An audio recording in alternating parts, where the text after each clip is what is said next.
एक बेटी के रूप में ही और एक सांसद के रूप में भी मेरा ये सौभाग्य है कि इस पुस्तक को हमको को-ऑथर करने का अवसर हमारे पिताजी बिहार सरकार के मंत्री डॉक्टर अशोक चौधरी जी के साथ करने को मिला। हम इंग्लिश में कहते हैं कि life comes a full circle. आज इस कार्यक्रम में वही हो रहा है। हमारे प्रदेश के लोकप्रिय मुख्यमंत्री जी, बिहार के विकास पुरुष, जो 1985 में अपने सफर की शुरुआत जिस सदन से किए हैं, आज उसी सदन में उनके बायोग्राफी को लॉन्च किया जा रहा है और कुछ ही दिन में उनको 18 साल पूरे हो जाएंगे मुख्यमंत्री के रूप में, जो अपने में एक रिकॉर्ड है। मैं इस अचीवमेंट और रिकॉर्ड के लिए उनको बधाई देती हूँ। यह बायोग्राफी मैंने सिर्फ एक सांसद के रूप में या एक राजनीतिक पर्सपेक्टिव से ही नहीं लिखा है। इस किताब की जो आधारशिला, जो आइडिया है, वो बिहार की बेटी, बिहार के युवा और बिहार के नागरिक होने के पर्सपेक्टिव से लिखा गया है। मेरा जब जन्म हुआ था तो कहते थे कि बिहार में जंगल राज है। उस जंगल राज को जनता की राज में बदलते हुए मैं खुद उस यात्रा की साक्षी हूँ। उस बिहार को बदलते हुए हमने अपनी आंखों से देखा है। हम स्वागत करेंगे पद्म भूषण उदित नारायण जी का, जो अभी आपके जस्ट आए हैं। आप सब ताली बजाकर उनका स्वागत करें।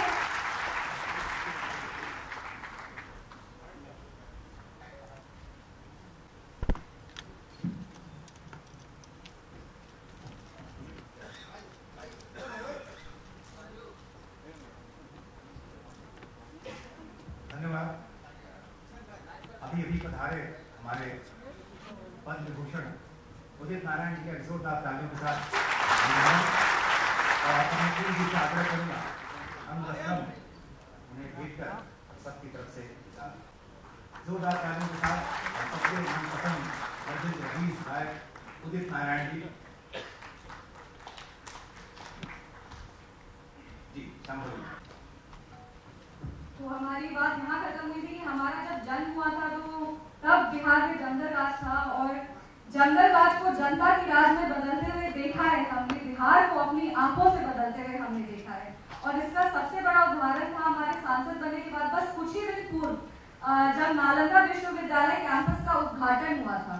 नालंदा बिहार के लिए सिर्फ विश्वविद्यालय नहीं है, नालंदा बिहार का गौरव है, बिहार का विरासत है और बिहार का शान है।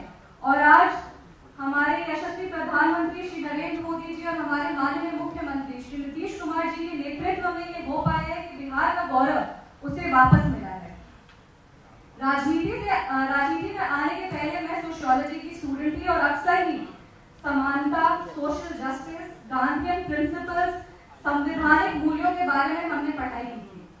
इस किताब का शीर्षक है the Gandhian statesman of Bihar Nitish Kumar और इस किताब का यह शीर्षक इसीलिए दिया गया क्योंकि पिछले 20 वर्षों से अगर हमारे बाबू महात्मा गांधी जी के सपनों को कोई सही में पूरा करा है तो वो हमारे मुख्यमंत्री जी हैं। वो चाहे इक्वालिटी की बात हो, वो चाहे शराबबंदी की बात हो, वो चाहे महिलाओं के अधिकार की बात हो या कृषि क्षेत्र की बात हो, लगातार अगर गांधी प्रिंसिपल्स को कोई सही में गवर्नेंस में लाया है तो वो हमारे मुख्यमंत्री जी हैं।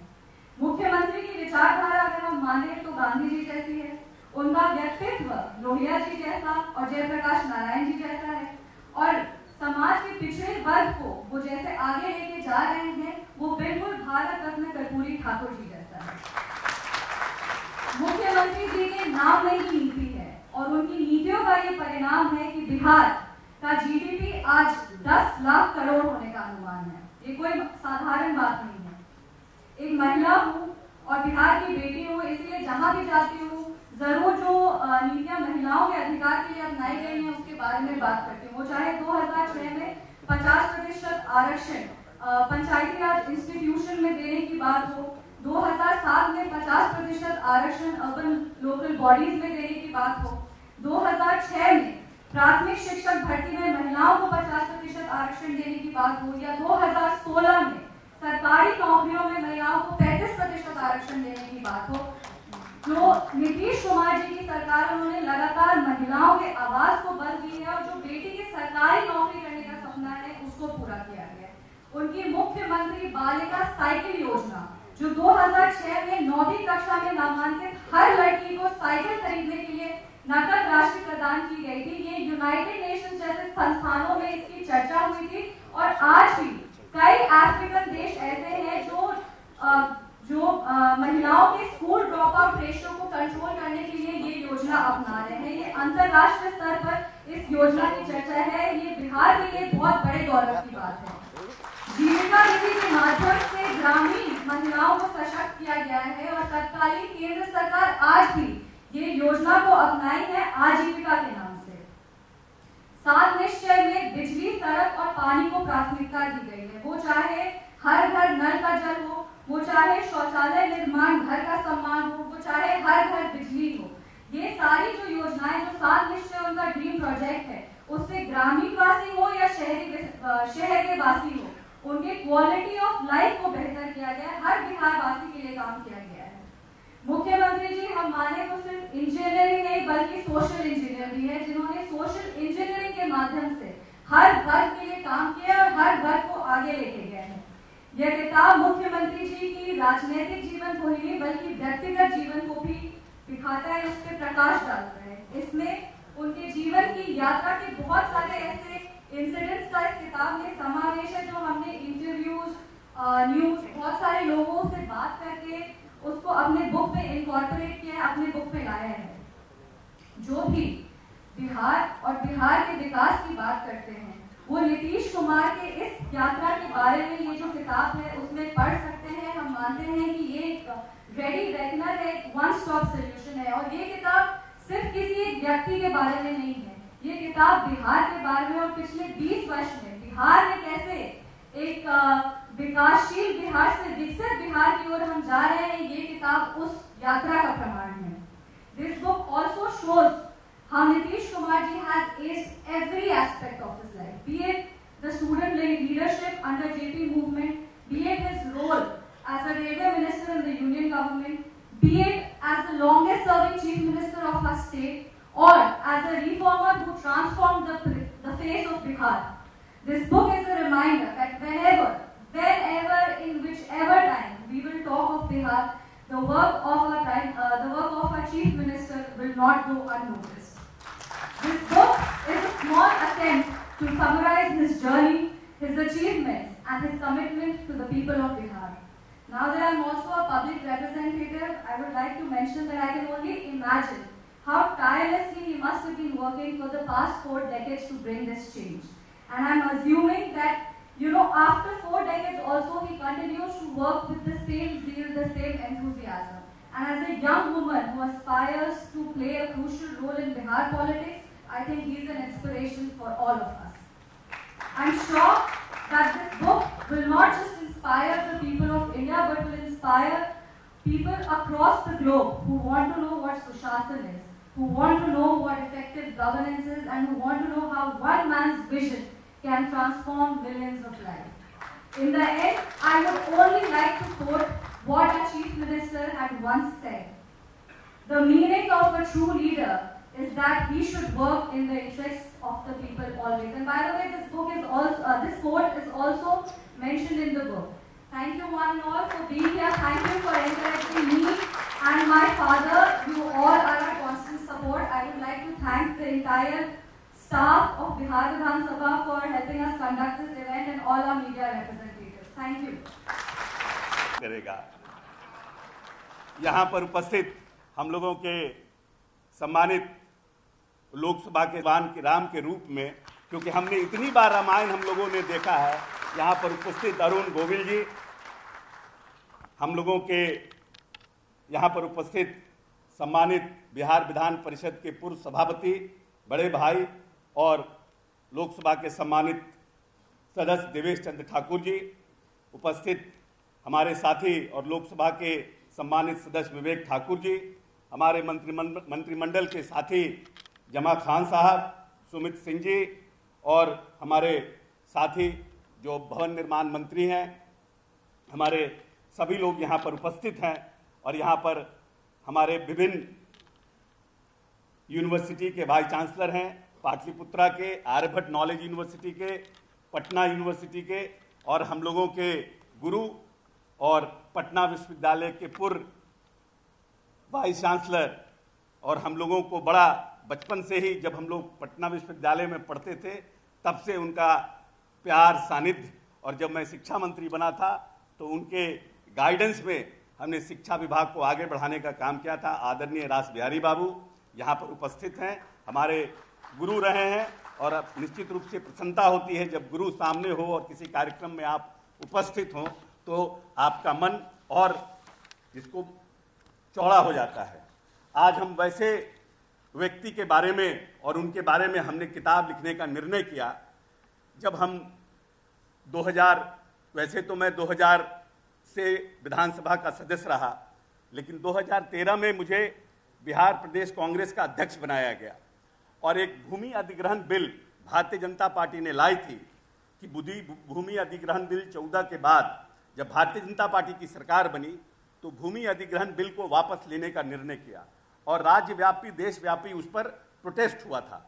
क्योंकि मैं कांग्रेस का अध्यक्ष था तो मैंने उस समय बोध गया से चंपारण तक की एक पदयात्रा की थी उस भूमि अधिग्रहण बिल को वापस नहीं लेने के लिए, और उस क्रम में हमने पूरे बिहार के लगभग 381 किलोमीटर का बुद्धा से गांधी यात्रा की थी 19 दिन में पदयात्रा, और उस पदयात्रा के माध्यम से पूरे बिहार को हमने समझने का प्रयास किया था।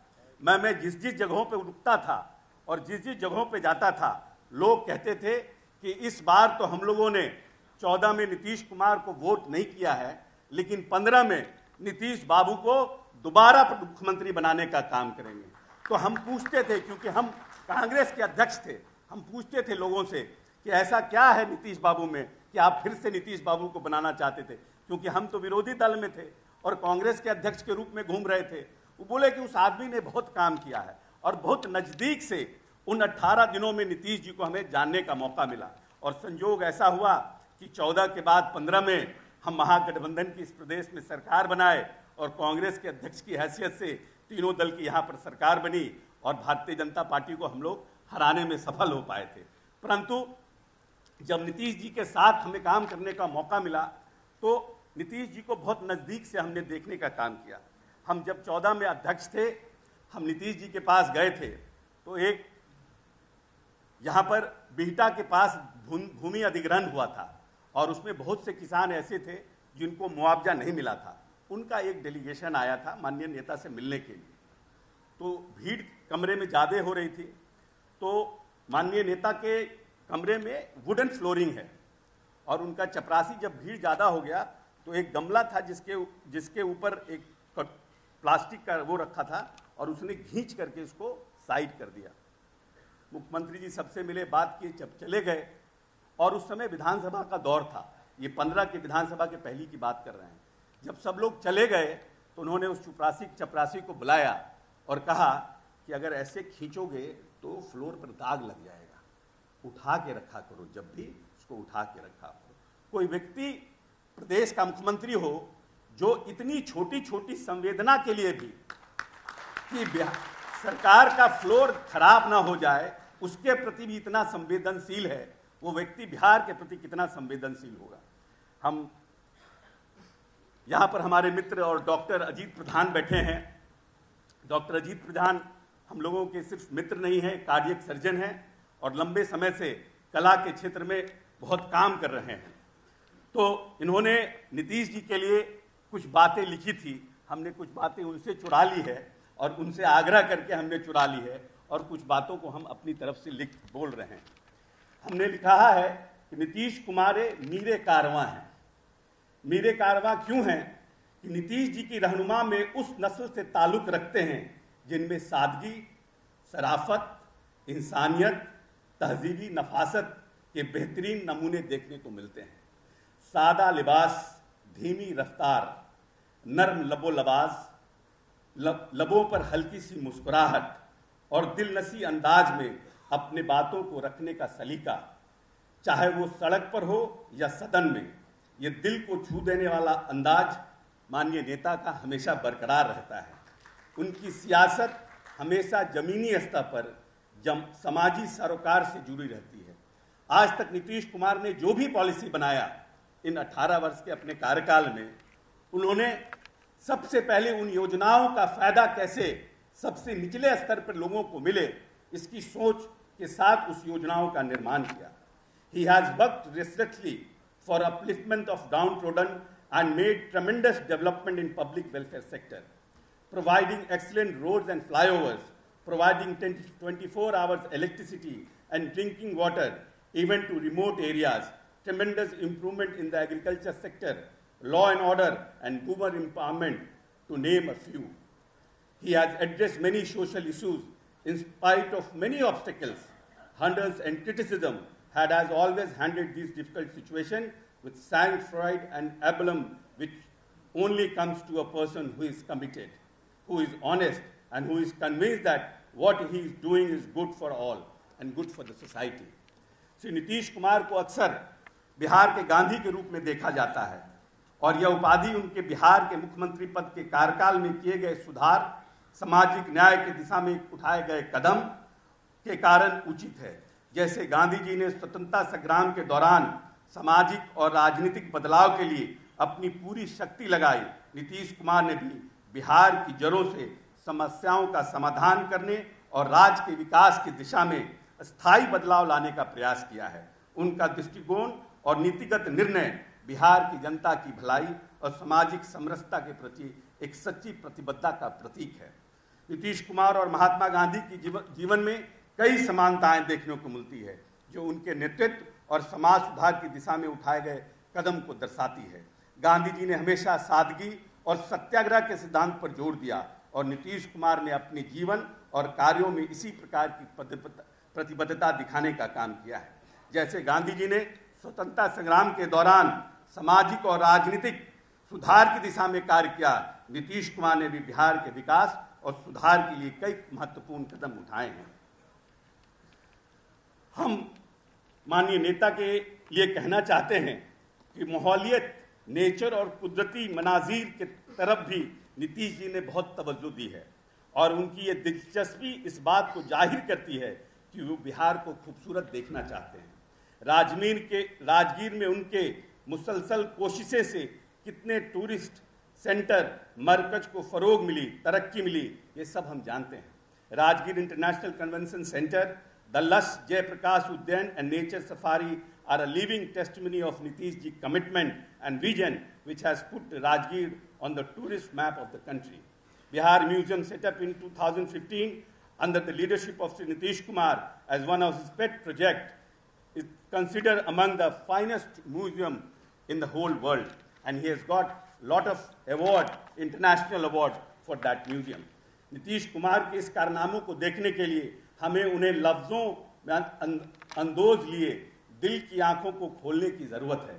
जाहिर है कि आंख से न तमाशा करे कोई, हो देखना तो दीदाए दिल वो को करे कोई।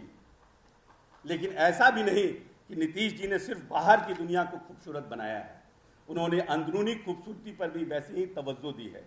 नीतीश जी बगैर न कोई, वैसे ही जिसके बगैर न कोई इंसान मुकम्मल हो सकता है और न कोई अच्छा इंसान बन सकता है।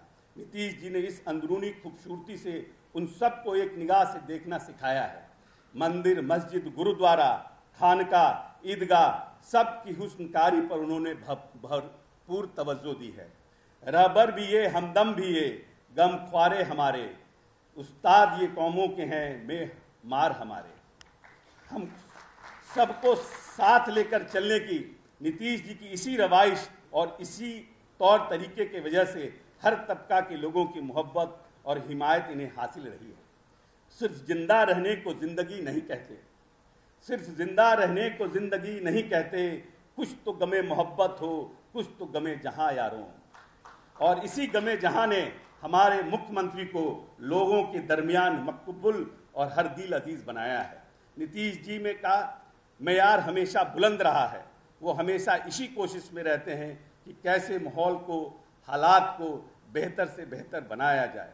वज़ीर आला नीतीश कुमार की तमाम खूबियाँ अपनी जगह, उनकी एक खूबी जो मेरे नज़र में तमाम खूबियों पर भारी है, वो है तहज़ीब व सखाफ़त, अदब व शायरी और मौसीकी से उनका दिली लगाव है।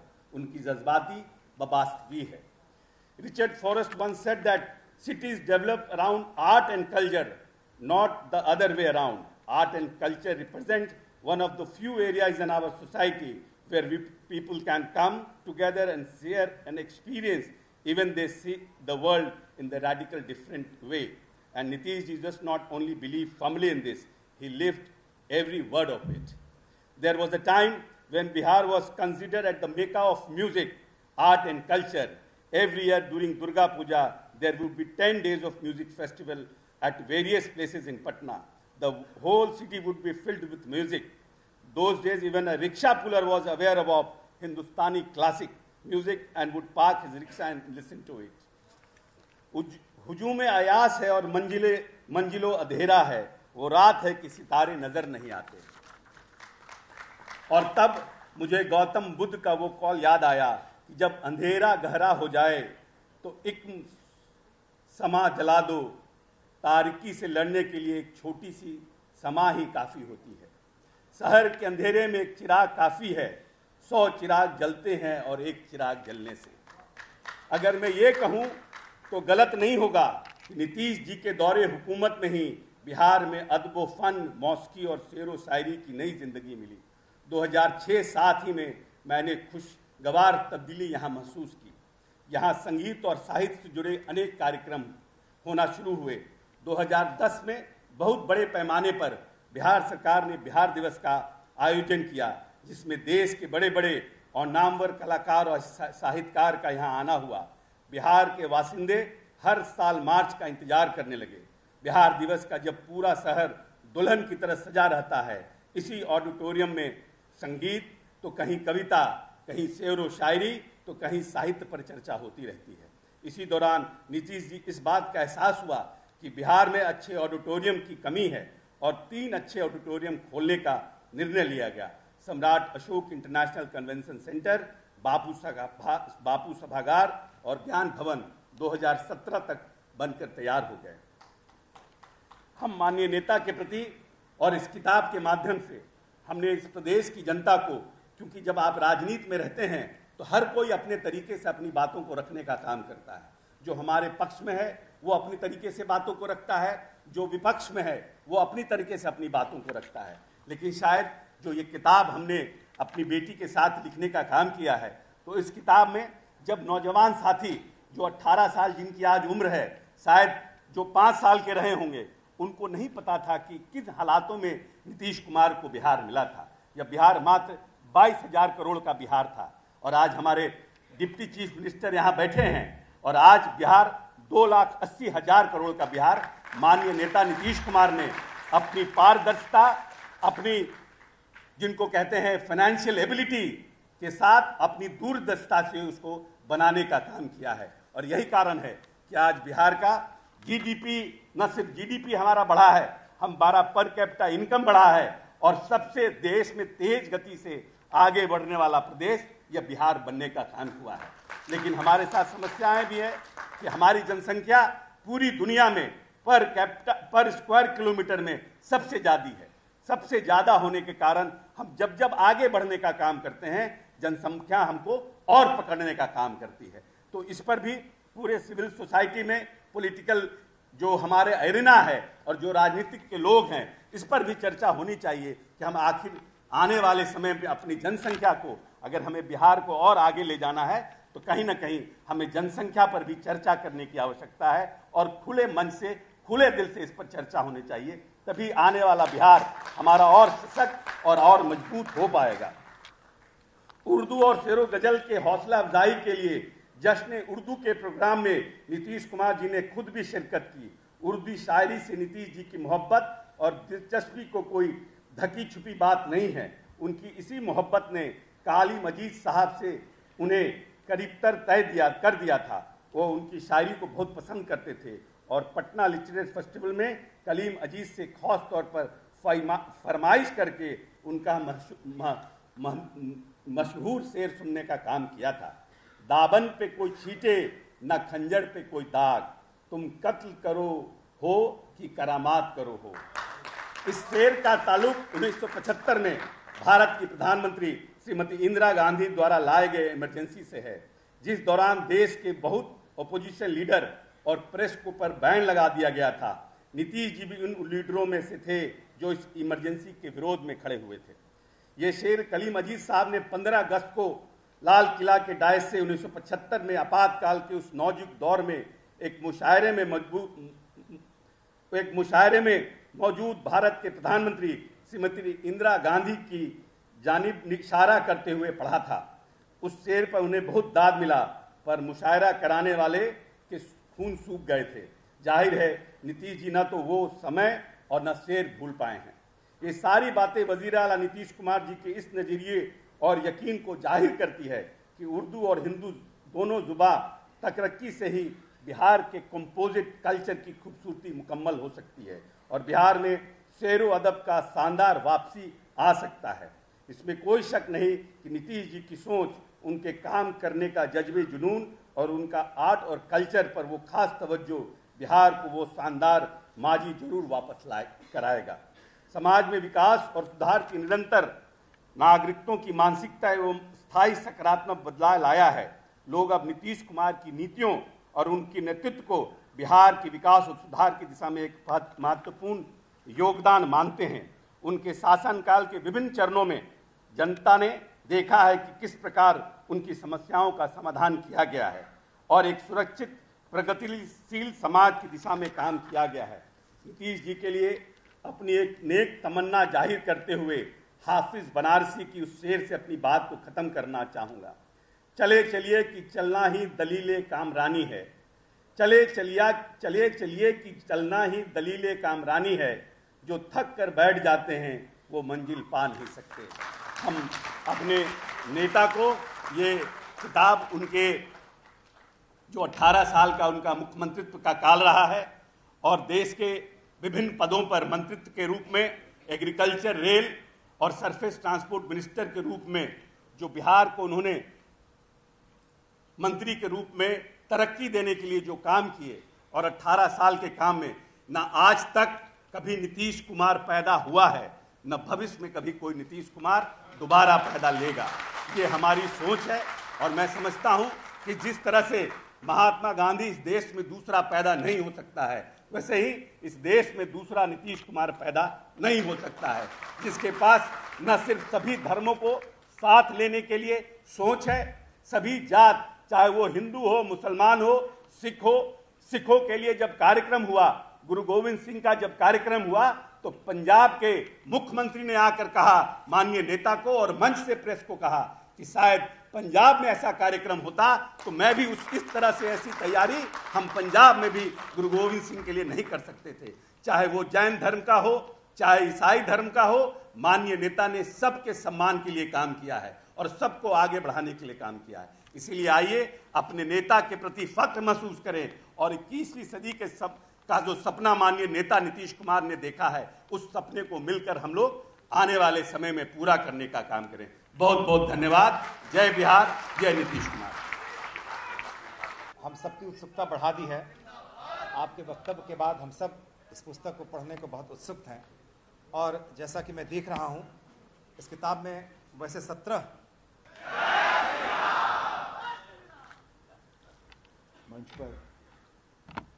मंच पर उपस्थित जय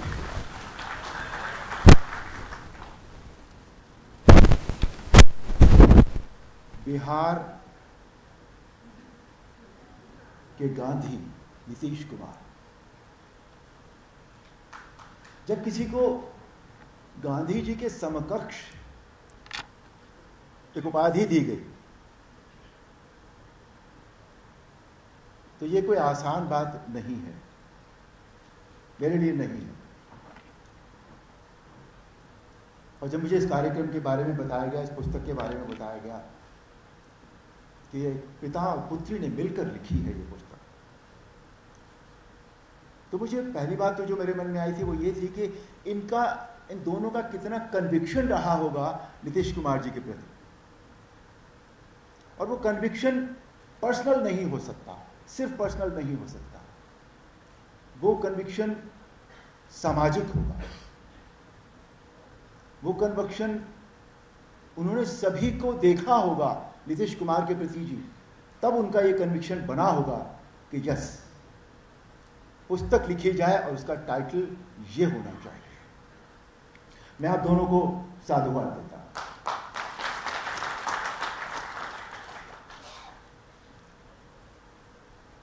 अशोक जी ने और शांभवी जी ने इतना, और आप सबको पता है नीतीश कुमार जी के बारे में, उनके बारे में मैं शायद उतना नहीं जानता, नहीं कह भी पाऊंगा जितना उन्होंने बताया है। मेरी उनसे भेंट हुई है 5, 6, 7 बार, लेकिन कभी भी 2, 3 बार जो भेंट हुई वो उनसे पर्सनल लेवल पर हुई, जब उनके साथ हम बैठे रहे 1 घंटा, इधर उधर की सारी बातें होती रहीं। कई बार आध्यात्मिक वातावरण में उनसे भेंट हुई, तो उनको देखकर जो एक होता है, एक व्यक्ति से हम मिलते हैं और तब फिर जब हम उस व्यक्ति के बारे में एक अंदाज़ा लगाते हैं कि ये व्यक्ति कैसा होगा, कैसा है ये व्यक्ति,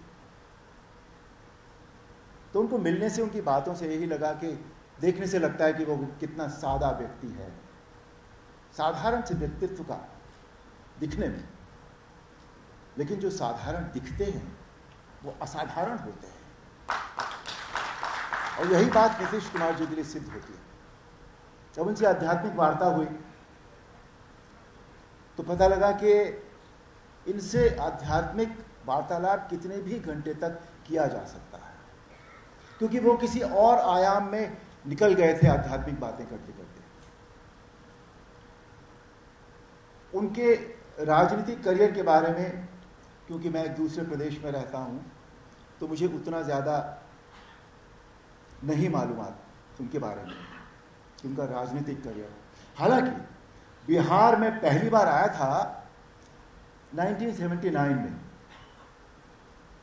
मैंने एक फिल्म की थी यहाँ, वो फिल्म काफ़ी प्रसिद्ध हुई थी उस वक्त, कि शायद बहुत कम लोग, चंद लोग यहाँ होंगे इस समय उपस्थित, गंगाधाम। वो देवघर बाबा जो है उनके ऊपर वो फिल्म बनी थी, और उस समय मैंने पूरा बिहार घूमा था। तब झारखंड भी बिहार में होता था।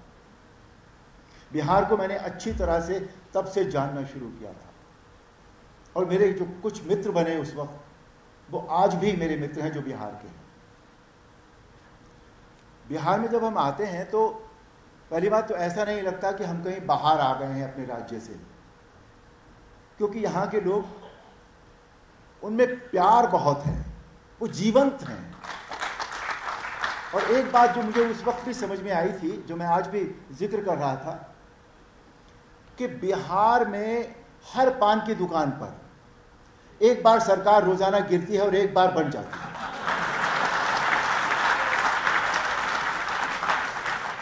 उस वक्त भी ये होता था, रोज एक नया नेता एक पान की दुकान से पैदा होता था। इतना जीवंत है बिहार।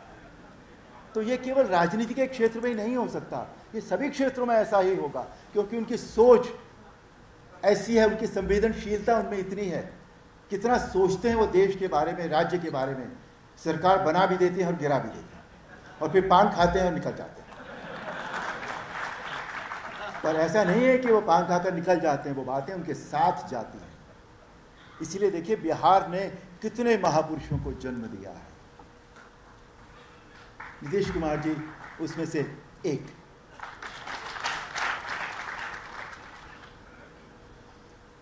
जब मुझे किताब का टाइटल पता लगा तो मैंने कहा इस व्यक्ति के बारे में जो इन्होंने काम किए हैं उसके बारे में भी कुछ तो मतलब पता होना, थोड़ा बहुत तो जो हमें देखने से पता लगता है कि बिहार 79 का बिहार और आज का बिहार। मैं जब कभी बीच बीच में यहाँ आया तो एयरपोर्ट हमेशा से बड़ा छोटा। मैंने कहा ये बिहार में नया एयरपोर्ट क्यों नहीं बनता। होटल यहाँ एक वो मौर्य नाम का एक होटल है, अभी भी है शायद। मैंने कहा उसके अलावा कोई होटल ही नहीं बनाता यहाँ पर, क्यों नहीं बनाता पता नहीं। लेकिन अब देखने से लगता है पिछले कुछ सालों में कि बिहार में इतने फ्लाईओवर्स बने हैं, इतनी सारी प्रगति हुई है, तो अब बिहार जो है वो लगता है कि विकासशील से विकसित की तरफ होने की प्रोग्रेस में है। और 18 साल से जो व्यक्ति शासन चला रहा हो, जिसकी सरकार हो, आप सोचिए, वो ऐसे ही 18 साल कोई नहीं बिठाता किसी को, बहुत करना पड़ता है। उस व्यक्ति ने अपना जी जान लगाया होगा बिहार के प्रति, बिहार को अपना सब कुछ दिया होगा। उनको देखने से लगता है, उनसे बात करने से लगता है कि उन्होंने बिहार से कुछ नहीं लिया, सिर्फ दिया है। उनके परिवार से मैं मिला, उनको देखकर भी यही लगता है कि उन्हें भी अपने लिए कुछ नहीं चाहिए था, कुछ नहीं चाहिए उन्हें भी। तो एक ऐसा जनसेवी परिवार, उसका मुखिया नीतीश कुमार जी जैसा, बिहार बहुत सौभाग्यशाली है कि नीतीश कुमार जी जैसा नेता मिला।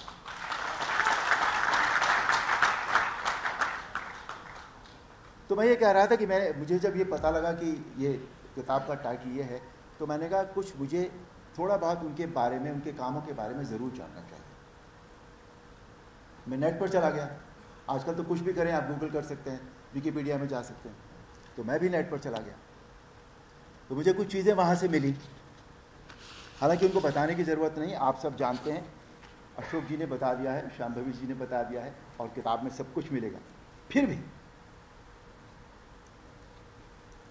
नीतीश कुमार जी के कार्यकाल में बिहार में लोगों की मानसिकता बदली है, वो सकारात्मक हो गई है, पॉजिटिविटी आ गई है। उन्होंने इंफ्रास्ट्रक्चर के लिए बहुत काम किया, और जब 18 साल पहले वो आए थे, तब बिहार का नाम अच्छे सुर में नहीं लिया जाता था। आई एम सॉरी टू से दिस। भ्रष्टाचार बहुत था, अपराध बहुत था, संकटग्रस्त बिहार कहा जाता था इसको। कानून व्यवस्था, ये सारे जो जितने भी चीजें हो सकती हैं एक राज्य को बेहतर बनाने के लिए, वो सब उनके कार्यकाल में हुई हैं। स्वास्थ्य सेवाएं बेहतर हो गई, कुछ बाहुबली शब्द जो है मेरे ख्याल से शायद बिहार की देन होगा, ऐसा मुझे लगता है। यूपी में भी हो सकता है, यूपी में है, बिहार में नहीं है, ओके। पर यहाँ भी कई बाहुबली जैसे व्यक्तित्व पैदा हुए जरूर, उन्होंने बहुत उसी तरह के काम किए। उनको भी ठीक किया गया। राजनीतिक सामाजिक परिवर्तन तो बहुत हुए, और सामाजिक परिवर्तन, राजनीतिक परिवर्तन तो मुझे लगता है शायद फिर भी आसानी से हो जाते हैं, पर सामाजिक परिवर्तन जिनकी वजह से राजनीतिक परिवर्तन होते हैं, सामाजिक परिवर्तन लाने में बहुत सारी चुनौतियां होती हैं जो एक व्यक्ति को झेलनी पड़ती हैं, और नीतीश कुमार जी के कार्यकाल में ये सब हुआ। विकास हुआ, सुधार हुए, और जब ये व्यक्ति, जैसे अशोक जी बता रहे थे ये घटना, कि इन्होंने पूछा कि भाई नीतीश कुमार जी में ऐसा क्या है, तो बॉटम लाइन वही होती है, भाई कुछ तो रहा होगा इस व्यक्ति में, कि इतने सरल व्यक्तित्व का स्वामी 18 साल से, अब उनके 18 साल पूरे होने जा रहे हैं, ये शांभवी जी ने बताया। बहुत बहुत बधाई उनको और आप सबको भी।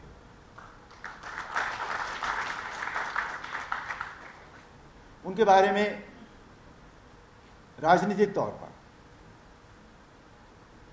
एक शब्द कहा जाता है कि उनके बारे में वो किस तरफ करवट लेंगे ये कहा नहीं जा सकता। ये मैं निगेटिव सेंस में नहीं कह रहा हूं, मैं आपसे सच बताऊं, मैं इसका कारण बताऊंगा। उनके बारे में ये कहा जाता है कि किस तरफ करवट लेंगे नहीं कहा जा सकता। लेकिन मुझे एक बात बताइए, आप एक बहुत प्रैक्टिकल अप्रोच है कि अगर आपके पास सत्ता नहीं होगी तो आप बदलाव कैसे लाएंगे, आप कार्य कैसे करेंगे अपने राज्य में अगर सत्ता नहीं होगी। तो सुधार करने के लिए सत्ता का होना आवश्यक होता है, और ये पॉजिटिव अप्रोच है।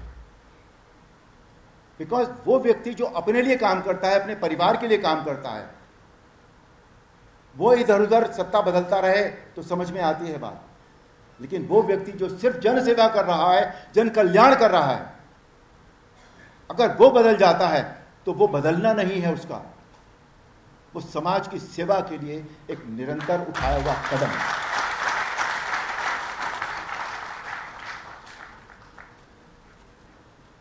आज मुझे अच्छा लग रहा है कि मैं उनकी इस पुस्तक के विमोचन के लिए मुझे यहाँ बुलाया गया। और आई एम श्योर कि नीतीश जी ने जिस तरह से इस राज्य के लिए काम किया, हमारे दूसरे राज्यों में भी इसी तरह के मुख्यमंत्री हमारे देश में हों तो इस देश को विकसित होने में हो सकता है शायद 47 से पहले भी इस देश की गिनती विकसित देशों में हो जाए। इस पुस्तक के लेखक अशोक जी और उनकी बिटिया शांभवी जी, आप दोनों को बहुत बहुत बधाई और आप सबको भी बहुत बहुत बधाई। जय श्री राम। इतने बड़े एक्टर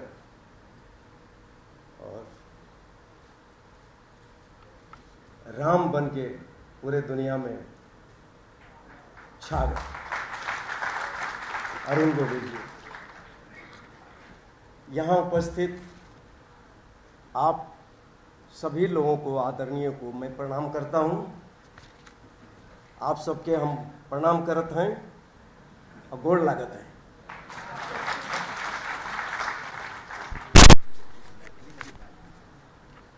मैथिली छिए तो मैथिली में तो बात करबे करब।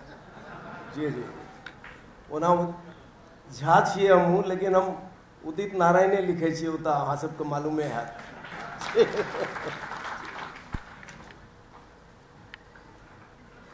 बिहार के यशस्वी मुख्यमंत्री नीतीश कुमार जी का जीवन गाथा अनमोल और अनवरत है और आगे भी रहेगा। मैं कोई नई बात नहीं बोल रहा हूं, क्योंकि ऐसे विद्वान लोग, ऐसे लोग बैठे हुए, सब कुछ कह दिया इन्होंने। मैं तो एक छोटा सा कलाकार हूं, गीत गा के आप लोगों को खुश करता हूं और आप लोगों के नाम को ऊंचा करने की कोशिश करता हूं संगीत के माध्यम से। बिहार कितना बदला है नीतीश जी के समय में, यह हम सब अच्छी तरह जानते हैं। आज मुझे पटना से सुपौल जाना है तो 4 घंटे लगते हैं, लेकिन एक वक्त ऐसा था कि 10 घंटे से भी ज़्यादा लगता था। मैं इसलिए ये बात कह रहा हूँ कि मैं जब पैदा हुआ था तो तब सहरसा डिस्ट्रिक्ट हुआ करता था। उसके बाद कुछ दिन, कुछ महीनों, कुछ सालों के बाद चेंज हो गया, सुपौल डिस्ट्रिक्ट बना दिए। तो मैं यही कहूँगा कि सुपौल डिस्ट्रिक्ट के एक छोटा सा गांव, सिमराही करजन बाजार के अंदर एक छोटा सा गांव है बायसी, वहाँ मैं पैदा हुआ और नालंदा में 2016 में एक प्रोग्राम में चीफ गेस्ट आदरणीय सीएम साहब मिल गए, तो मैं उन्होंने एक गाने फरमाइश की मुझे कि जानम देख लो मिट गई दूरियां सुनना है।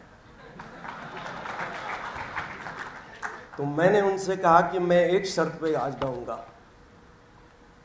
तो बोले क्या बात है?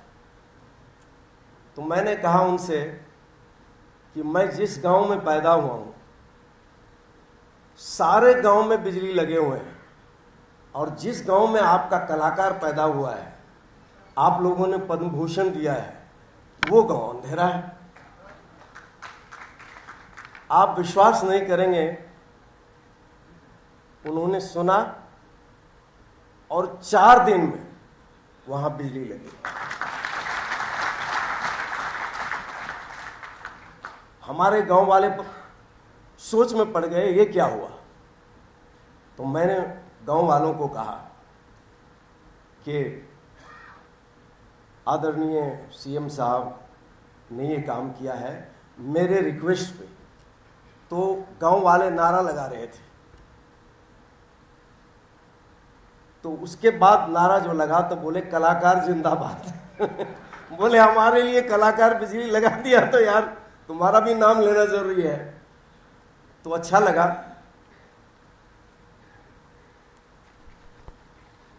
नीतीश जी ने पूरा जीवन बिहार और देश के लिए समर्पित कर दिया है। नीतीश जी का जीवन हम सभी के लिए प्रेरणादायी पुस्तक है जिसे हम सभी को पढ़ना चाहिए।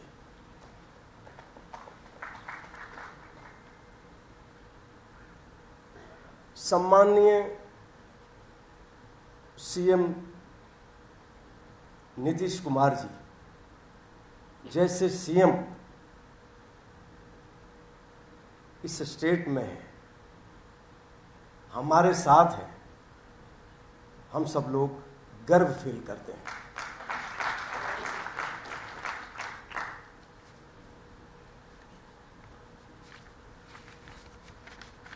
गांधी जी के सपनों को उन्होंने साकार किया। सत्य अहिंसा के रास्ते को उन्होंने अपनाया। वो बिहार के ऐसे सीएम रहे, कोई उनके बारे में ये नहीं कह सकता। उनके बारे में सिर्फ यही कहेंगे सब लोग कि बिना दाग के आदमी हैं, ये सीएम है।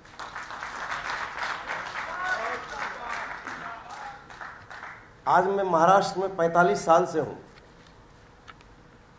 मैं भी एक किसान का बेटा हूँ और गांव में 5-6 साल का लड़का था, मेरी उम्र थी। तो मैं वहाँ 22 गांव में मेला लगता है दिवाली में, तो वहाँ से मैंने अपनी करियर की शुरुआत की और फिर फॉरबिसगंज के मेले तक मैंने अपना कार्यक्रम दिया। इतने उस वक्त मेरी उम्र 6-7 साल की थी। जब फॉरबिसगंज मेले में गया तो 10-12 साल की थी। I did my SSC from Bihar only. उसके बाद हम फॉरेन चले गए, वहाँ से मैंने इंटरमीडिएट किया। काफ़ी संघर्ष किए। तो सब मेरे पिताजी बहुत नाराज होते थे, बोलते क्या रामलीला में लगे हुए हो, तुम्हारा बाप खेतीबाड़ी करता है, ये गाना वाना गा के क्या होने वाला है। तो बात तो सही थी।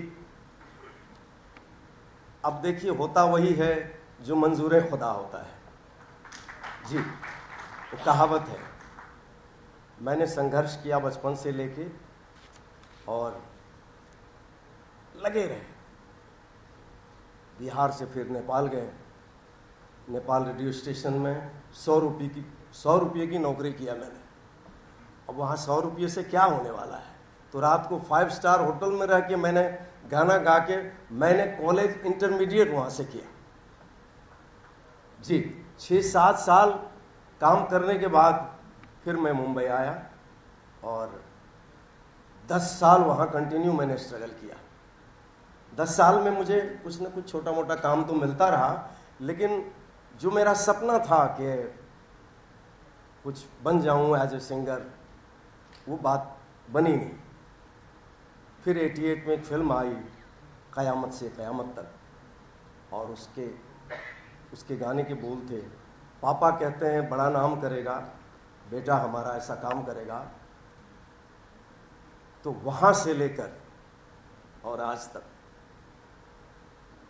आप लोगों का आशीर्वाद मुझे भरपूर मिल रहा है, और यही प्यार आशीर्वाद रहेगा तो आपका उदित नारायण क़यामत से क़यामत तक चलता रहेगा। क़यामत से क़यामत तक का मतलब मैं आप लोगों को क्या समझा सकता हूँ, देयर इज नो एंड कहने का मतलब। तो आप आशीर्वाद दीजिए कि कभी एंड ही ना हो हमारा। अब नीतीश बाबू अपने फील्ड में कभी एंड नहीं होगा उनका। कर्मठ नेता, एक जबरदस्त नेता, साफ सुथरी वाली इमेज नीतीश बाबू का है। उन्होंने कानून व्यवस्था को भी जबरदस्त मजबूती लाई, उन्होंने कानून में भी व्यवस्था बहुत अच्छा, बच्चों के लिए, महिलाओं के लिए कमाल किया उन्होंने कि मेरे स्टेट के बच्चे कैसे जाएंगे स्कूल, तो उन्होंने अपने हाथों से साइकिल बंटवाया हर जगह, महिलाओं को, बच्चों को, और ताकि मेरे राज्य के जो लोग हैं, बच्चे हैं, महिलाएं हैं, उनको कोई तकलीफ नहीं होनी चाहिए और वो शिक्षा में भी आगे बहुत बढ़े। उनकी सोच हमेशा ऐसी रही लोगों के लिए कि सब कुछ उनको मिलना चाहिए। आज देखिए बिजली क्या, पानी क्या, रोड क्या, सड़क क्या, सब कुछ कमाल हो गया है। आज पटना जैसे शहर में कि ये तो कैपिटल है बिहार का, तो जब मैं पहले आता था तो रोड सड़क भी ऐसे ही थी। आज देख के मैं हैरान हूं। अच्छा ठीक है, ये बोलते हैं कि कलाकार जो है ना, भाषण देना अच्छा नहीं होता है, तो 2 लाइन बोलना अच्छा है। तो अपने नीतीश जी इंजीनियर रहे हैं, लेकिन अपने कामों का वो इंजीनियर बन के दिखाया उन्होंने। तो मैं उनके लिए यही कहूंगा, पापा कहते हैं बड़ा नाम करेगा, बेटा हमारा ऐसा काम करेगा, मगर ये तो कोई न जाने कि मेरी मंजिल है कहाँ। कोई इंजीनियर का काम करेगा, प्रशासन में भी अपना नाम करेगा, मगर ये तो कोई न जाने कि उनकी मंजिल है कहाँ। Sky is the limit. उनको अभी बहुत काम करना है। उन्होंने कमाल कर दिया है और जो बचे खुचे चीज बच गए हैं वो भी जबरदस्त करने वाले हैं। मेरी शुभकामनाएं हैं और मैं अशोक जी को तहे दिल से धन्यवाद देना चाहता हूं कि आप सब लोगों के बीच हमें भी आने का अवसर दिया, मौका दिया। मैं आपका शुक्रिया अदा करता हूं। और मुझे एक चीज और भी कहना है। आपने लिख दिया है कि पहले जब आया था ना ये लिस्ट, तो उसमें पद्म विभूषण लिखा हुआ था। तो मैं कहा कि शायद इस कार्यक्रम के बाद शायद पद्म विभूषण मिल जाए मुझे। जी जी, थैंक यू, प्रणाम, नमस्कार।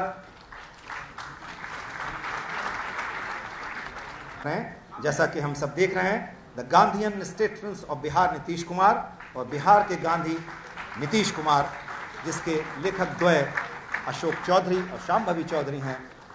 आप सबके करतल ध्वनि के बीच इसका लोकार्पण हो रहा है, जो कर रखना चाहते हैं, क्योंकि ऐसे पल, ऐसे क्षण दशकों में, सदियों में आते हैं। बहुत ही महत्वपूर्ण अवसर, महत्वपूर्ण क्षण।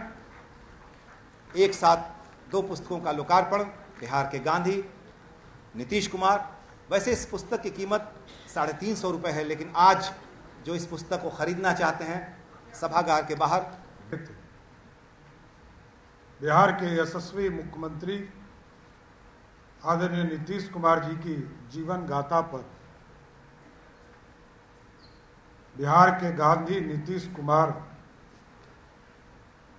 लेखक डॉक्टर अशोक चौधरी जी, जो लंबे समय से हम लोग साथ में काम कर रहे थे, आदरणीय सांसद श्रीमती शांभवी चौधरी जी, इस मंच पर उपस्थित बिहार के लोकप्रिय महामहिम राज्यपाल राजेंद्र विश्वनाथ आलकलकर जी,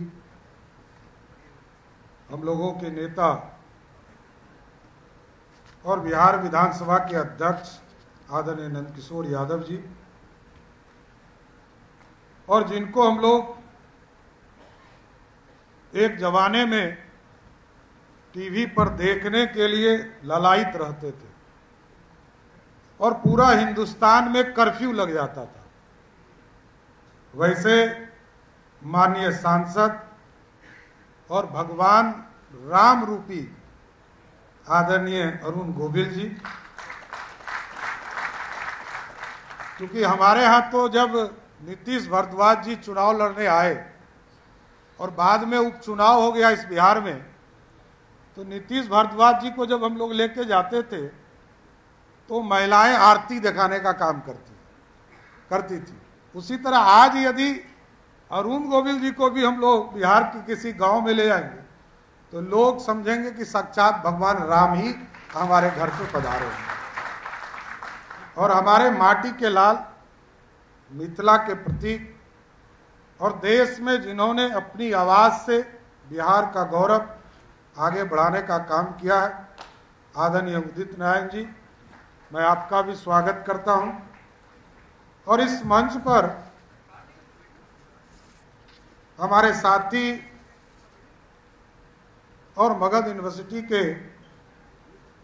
वीसी आदरणीय शशि प्रताप शाही जी, इस मंच पर उपस्थित प्रभात प्रकाशन की, आज हमारे लिए गौरव की बात है कि नीतीश जी के ऊपर लिखे हुए किताब के विमोचन में हम लोग शामिल हो गए। हम लोग एक जमाने से आदर्श के तौर पर नीतीश कुमार जी को देखते रहे, और मैं तो राजनीति में ही नीतीश कुमार जी ने यदि समता पार्टी नहीं बनाया होता, मेरे पिताजी जौहर साहब सब लोगों ने मिल के नहीं बनाया होता, तो मैं तो यदि तत्कालीन सरकार ने हमें जेल में नहीं डाला होता, मैं तो राजनीति में ही नहीं आता। मैं तो यही समझता हूं। नीतीश जी को उस दौर से मैं देख रहा हूं, और 1995 के दिनों में मैं देखता था, ये चिंता करते थे कि हमने जिस व्यक्ति को मुख्यमंत्री बनाया वो व्यक्ति बिहार के मुख्य धारा से भटक गया। और मैं अपने राजनीतिक जीवन में दो बड़े नेता बिहार के आदरणीय लालू प्रसाद जी और आदरणीय नीतीश कुमार जी के साथ काम करने का मौका मिला, और दोनों के दो फर्क है। एक, दोनों मुख्यमंत्री रहे, लंबे समय तक दोनों बिहार के मुख्यमंत्री रहे, और दोनों का सत्ता लंबे समय तक चला साथियों, लेकिन दोनों के परसेप्शन अलग हैं। नीतीश कुमार जी और गांधीयन थॉट की जो चर्चा यहां चल रही है, उसका मूल कारण है गांधी जी उस जमाने में 1800 ईस्वी में, आप सोचिए कि देश और दुनिया में जाकर पढ़ाई करने का काम किया, तो आर्थिक स्थिति खराब नहीं होगी, इसकी गारंटी है। लेकिन उस व्यक्ति ने अपने कपड़े को उतारकर एक धोती पहनकर पूरे देश में आंदोलन खड़ा किया और अंग्रेजों को भगाने का काम किया। और उसी तरह जिनको नीतीश जी ने स्वयं बनाया था एक जमाने में, उनसे लड़ने के लिए 94 में अलग हुए, लंबे समय तक संघर्ष किए, लंबी लड़ाई लड़ते रहे। और नीतीश जी को मैं ये कहता हूं कि मैंने इसलिए कहा कि दो बड़े नेता के साथ मैंने काम किया कि दोनों के पास बिना पॉकेट के दोनों चलते, दोनों नेता के पॉकेट में पैसा नहीं होता है, लेकिन नीतीश कुमार जी की लेगेसी पैसे वाली कहीं नहीं दिखती है, दूसरे नेता का सिर्फ पैसा ही दिखता है। और इतने लंबे समय से मैं देख रहा हूं कि नीतीश जी 89 में मिनिस्टर हो गए गवर्नमेंट ऑफ इंडिया में, बाद में लंबे समय तक पार्लियामेंट्रियन रहे, और ये परसेप्शन है। आज तक कोई भी व्यक्ति, मैं तो विरोधी भी रहा उनका, मेरे खट्टे मीठे अनुभव दोनों हैं, मैं राजनीतिक तौर पर उनसे लड़ा भी हूं, नीतीश कुमार जी को परसेप्शन बड़ा स्पष्ट है, कोई दुश्मन भी उन पे व्यक्तिगत भ्रष्टाचार का आरोप नहीं लगाता है। और लंबे समय से कोई व्यक्ति इतने दिनों तक राजनीति में रहा हो और सबको जोड़ने का प्रयास, ये भी मैं कहता हूं, अरुण गोविल जी ने जिस बात की चर्चा किया, नीतीश जी कभी भी एब्सोल्यूट गवर्नमेंट में नहीं रहे, एक पार्टी की सरकार नहीं चलाया, लेकिन सामंजस्य बनाया, लोगों के साथ जोड़ने का काम किया। आज भी मैं सरकार में उप मुख्यमंत्री के तौर पर काम करता हूं, सामंजस्य बैठाने का पूरा प्रयास करते हैं। एक एक चीज, विचारधारा, किन बिंदु पर किनको बोलना चाहिए, किनको नहीं बोलना चाहिए। और आप सोचिए, जो व्यक्ति 1974 में, आप चले जाइए बक्सर के जेल में, मैं गया हूं, मैं जब विधायक के तौर पर कमेटी के यात्रा में था तो मैं गया। ये आज लोग सोचते होंगे कि नीतीश कुमार मुख्यमंत्री हो गए, तब 74 के आंदोलन में इन लोगों ने सपना देखा था कि इस बिहार की महिलाओं को 50% आरक्षण देंगे। ये 74 में नीतीश कुमार ने सपना देखा, ये आज का नहीं है। ये लोग जब जेल में थे तब इस चीज का सपना देखने का काम किया। और साथियों, परसेप्शंस भी बड़ा स्पष्ट है। कभी नीतीश कुमार जी से हम लोग तो एक वर्कर के तौर पर काम करते रहे, समता पार्टी हो, भारतीय जनता पार्टी हो, मैं देखता रहा, नीतीश कुमार जी 1 to 1 जब भी हुए, ये एक पॉलिटिकल व्यक्ति के तौर पर जाने जाते हैं, और 1 to 1 में आपसे इतना, आप जब डिस्कशन करेंगे किसी भी चीज पर, तो आपको स्वयं एहसास होगा कि जिस व्यक्ति का उम्र आपसे 20 साल बड़ा हो, वो व्यक्ति आपसे 3 गुना अधिक जानता हो, तो अपने आप में लगता है कि यह आदमी हमसे ज्यादा नॉलेज के साथ खड़ा है। और सोशल इंजीनियरिंग स्वाभाविक है। नीतीश कुमार जी को बिहार की राजनीति में कभी चंद्रगुप्त नहीं कहा गया, नीतीश कुमार जी को बिहार की राजनीति में चाणक्य कहा गया। और चाणक्य जब राजा हो जाए तो सत्ता तो दुगनी गति से चलेगा, क्योंकि सम्राट चंद्रगुप्त मौर्य, सम्राट अशोक राजा थे, लेकिन उनके यदि सहयोगी के तौर पर चाणक्य थे, जो आगे की दिशा और दशा को तय करते थे, कैसे चीजें स्थापित करना है, कहां क्या खड़ा करना है, क्या हमारा भविष्य होगा, राजनीतिक दृष्टिकोण कैसे बनेंगे।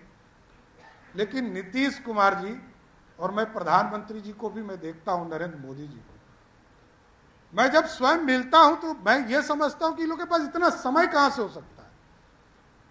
एकदम शांति से आपकी बातों को सुनकर एक एक चीजों को खड़ा करने का काम करते हैं।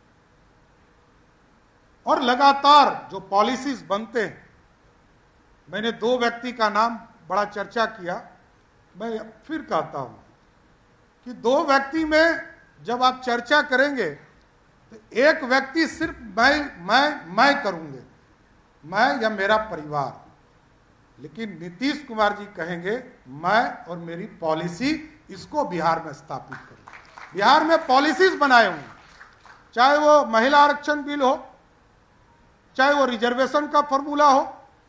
मैं जानता हूं 1977 में भी कर्पूरी ठाकुर जी के पूरे फॉर्मूले से नीतीश कुमार जी संतुष्ट नहीं थे, लेकिन उस पूरी रूपरेखा को नीतीश कुमार जी ने जब 2006 में आए तो पूरी संरचना को बदला। ओबीसी के लिए, ईबीसी के लिए अलग आरक्षण की व्यवस्था किया, महिलाओं के लिए अलग से आरक्षण किया, एससी एसटी के लिए आरक्षण की व्यवस्था की, तो सारे चीजों की संरचना खड़ा करने का काम। रोड के सेक्टर में कई लोगों ने बताया, लोग पहले गड्ढे में सड़क है कि सड़क गड्ढे में है पता नहीं था, लेकिन एक मैकेनिज्म निकाला, यूटिलाइजेशन ऑफ मनी। गवर्नमेंट में, मैं एक फाइनेंस मिनिस्टर भी हूं बिहार का, मैं देखता हूं नीतीश कुमार जी के नेतृत्व में काम कर रहा हूं, पिछले 7 वर्षों से आप जानकर आश्चर्य करेंगे कि बिहार में हम 95 से 98% राशि खर्चा करते हैं ये नीतीश कुमार जी की देन है, ये सोशल इंजीनियरिंग है। ये पूरी तरह आर्थिक इकोनॉमिक रिफॉर्म्स भी हमने विभाग में किया। पहले तो हम चिंता करते थे कि पैसा खर्चा नहीं होगा, कहाँ हम इसको पार्क करेंगे। ये पार्किंग की अब व्यवस्था पूरी तरह खत्म हो गई। अब खर्चा करना ही पड़ेगा, क्योंकि अब रिजर्व बैंक भी देखता है इसको, गवर्नमेंट ऑफ इंडिया भी देखता है, और स्टेट गवर्नमेंट को भी सारी चीज़ों को देखना है। लेकिन अभी आदरणीय नीतीश कुमार जी के नेतृत्व में कई काम और बचे हैं और आगे करने भी हैं, विकसित बिहार बनाना भी है।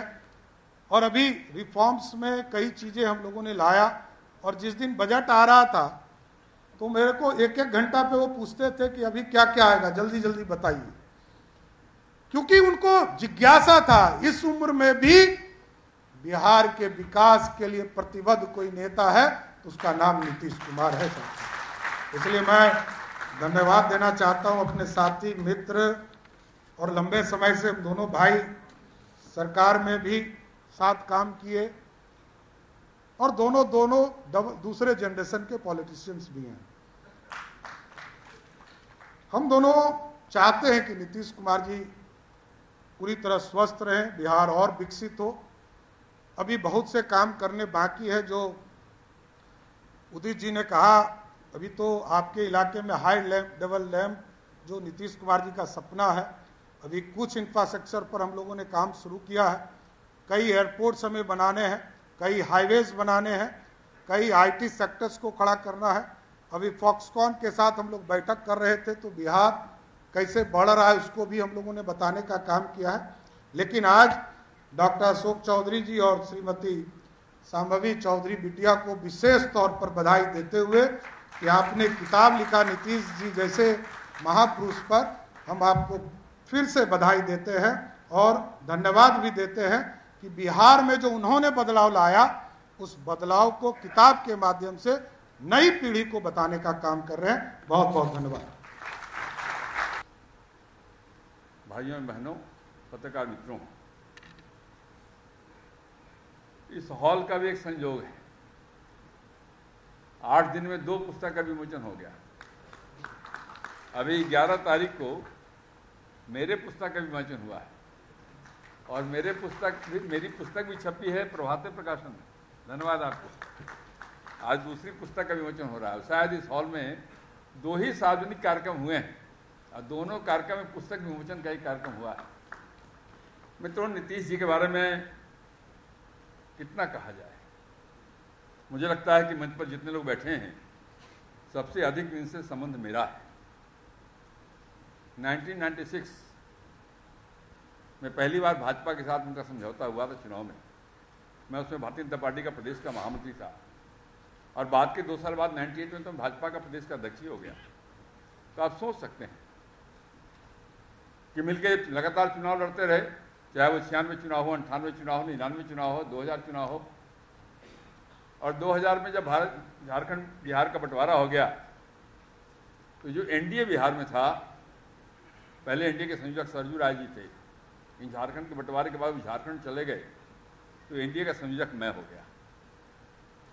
तो आप सोचिए जरा, फिर सरकार जब 2005 में बनी, तो मुख्यमंत्री तो माननीय नीतीश जी थे ही, उप मुख्यमंत्री सुशील कुमार मोदी जी थे, और मैं एनडीए का संयोजक था।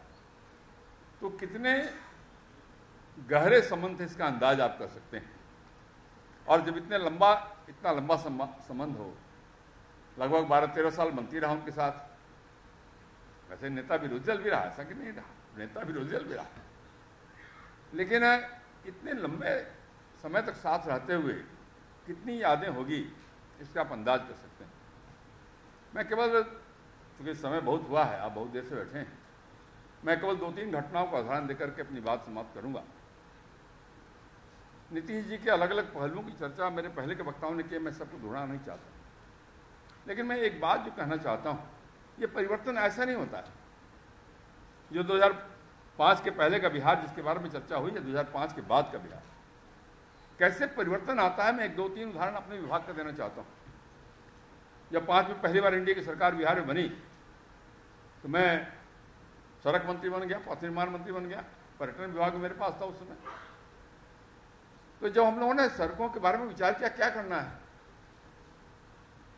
तो पैसा ही नहीं था, तो संजोग था अटल बिहारी वाजपेयी जी का। जब 2000 में बिहार का बंटवारा हो रहा था, उसमें अटल जी ने योजना आयोग में एक सेल बना दिया था, तो बिहार को नुकसान नहीं होना चाहिए, कुछ इंतजाम कर उसको पैसा देने का। तो 1000 करोड़ रुपया प्रत्येक वर्ष के हिसाब से 6000 करोड़ रुपया वहाँ पड़ा हुआ था, और 5 के पहले की सरकार ने उसमें से कोई खर्च ही नहीं किया, प्रोजेक्ट ही नहीं बना के दिया।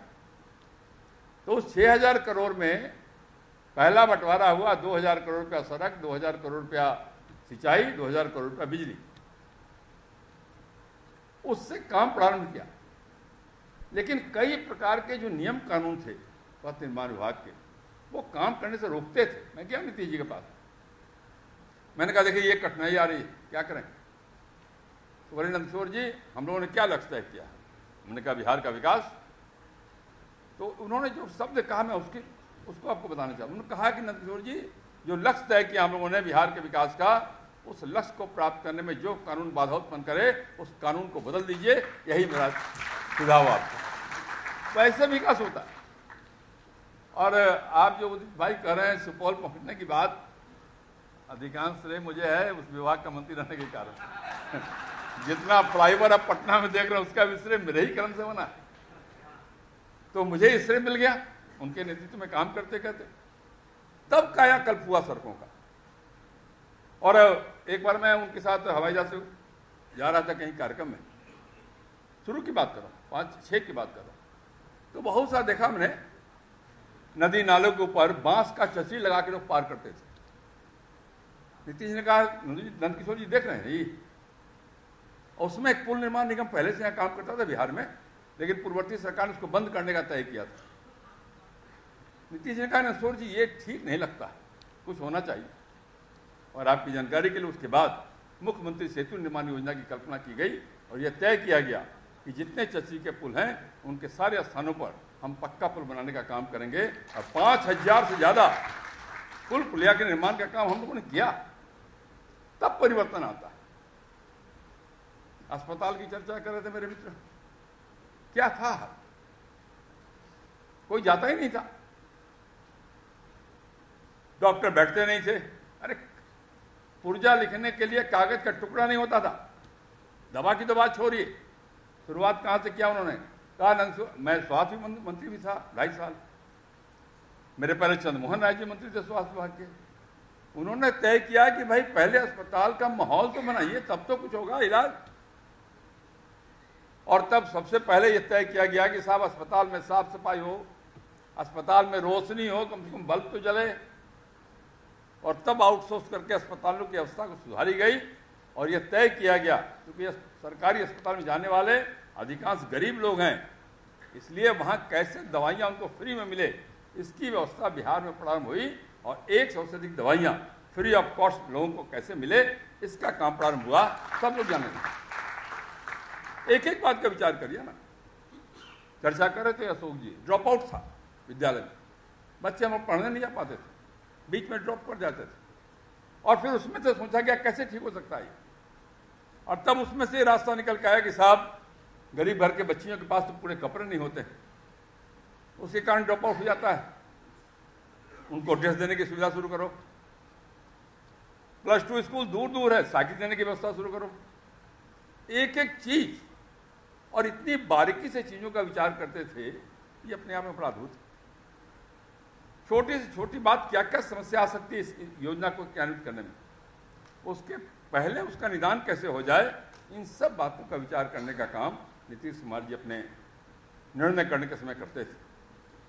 सड़कों के बारे में हमको कहते थे कि नंदकिशोर जी अब नीचे सड़क नहीं बन सकता, चौड़ी सड़क बनाते हैं ना, अब ऊपर जाना पड़ेगा, फ्लाईओवर बनाना पड़ेगा, एलिवेटेड बनाना पड़ेगा।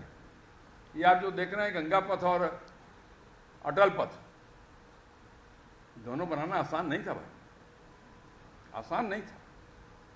और गंगा पथ में तो हम लोगों ने तय किया था कि जब मैंने उनसे कहा कि मेरी इच्छा है मैं बताऊं आपको गंगा पथ बनने की कल्पना कहां से आई। सन 1972 में इंदिरा गांधी जब प्रधानमंत्री थी तो आई थी पटना, और उसमें महात्मा गांधी सेतु जो बना हुआ है पहले से, उसका शिलान्यास का कार्यक्रम था। उसी से उनको पौत्र हुआ है, ये समाचार यहाँ मिला उनको। संभवतः राहुल गांधी पैदा हुए थे, कौन हुए मुझे मालूम नहीं। तो उनके कांग्रेस के मित्रों ने, कुछ पत्रकार मित्रों ने कहा, मैं पत्रकार मित्र यहाँ नहीं इसलिए उनका नाम नहीं देता हूँ, कहा मैडम को दे दीजिए, पुराने लोग होंगे, आपके जमाने वाले नहीं होंगे। तो मैडम ने कहा कि हम यहाँ मैरीन ड्राइव बना देंगे, गंगा किनारे करा दें। कहा है क्या मैरीन ड्राइव? इतनी सरकारें कांग्रेस की आई चली गई, राज्य में भी केंद्र में भी किसी ने कुछ विचार नहीं किया। जब नीतीश कुमार बिहार के मुख्यमंत्री बने और नंसू यादव पथ निर्माण मंत्री बना, क्योंकि मेरी कंस्टिट्यूंसी थी वहाँ पटना सिटी, मैंने नीतीश जी को पूरी बात बताई। बोले क्या चाहते हो? उनका बन जाए, गो हेड। काम जब प्रारंभ किया सोचा पब्लिक प्राइवेट पार्टनरशिप में करेंगे। काम जब प्रारंभ किया तो कोई आया नहीं पब्लिक प्राइवेट पार्टनरशिप में, फिर पर संकट में करें क्या? कहा उनको कोई आ नहीं रहा है पैसा लगाने के लिए, माहौल नहीं था उसमें बिहार में।